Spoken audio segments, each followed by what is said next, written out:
everybody, today we'll talk about how to fix or how to solve the problem of you can sync your contacts with Snapchat app. To know how to fix or how to solve, you can sync contacts on your Snapchat. So you should just go to settings.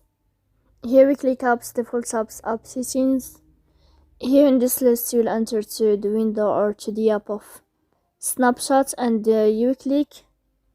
Then this page of app info, you click on first stop and you click OK.